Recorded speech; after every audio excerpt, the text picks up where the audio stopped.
છો બધા આઈપીડીસી નો સબ્જેક્ટ છે ફર્સ્ટ ટાઈમ સબ્જેક્ટ લોન્ચ થયો છે અને ફર્સ્ટ ટાઈમ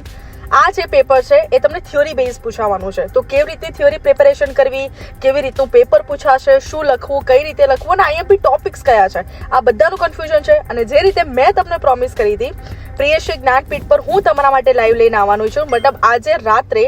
9 વાગે તમને પ્રિયશ્રી જ્ઞાનપીઠ પર લાઈવ થવાનો છે આઈપીડીસી જેમાં હું તમને આઈએમપી ટોપિક્સ કહીશ પેપર કેવી રીતે લખવું અને કેવી રીતે પોઈન્ટ્સ અને સબ ટોપિક્સ આપવા બધી જ ઇન્ફોર્મેશન તમને આજે રાત્રે લાઈવમાં મળી જવાની છે તો રેડી છો ને દોસ્તો આજે રાત્રે મતલબ 29 ડિસેમ્બરે રાત્રે 9 વાગે પ્રિયશ્રી જ્ઞાનપીઠ પર લાઈવમાં આવી જજો તમે પણ આવજો તમારા બધા ફ્રેન્ડ્સે પણ શેર કરી દેજો કારણ કે જ્યારે મેં વાત કરી હતી કે આઈપીડીસીનું લાઈવ લેવા કેટલા સ્ટુડન્ટ ઈચ્છે છે તો મોસ્ટલી 500+ સ્ટુડન્ટ્સની મને કમેન્ટ આવી હતી કે હા અમારે આઈપીડીસીનું લાઈવ જોઈએ છે તો તમારા માટે પ્રિયશ્રી જ્ઞાનપીઠ પર રાત્રે 9 વાગે લાઈવ આવવાનો છે તો બધા ફ્રેન્ડ્સને શેર કરી દેજો અને રાત્રે 9 વાગે રેડી છે ચલો મળીએ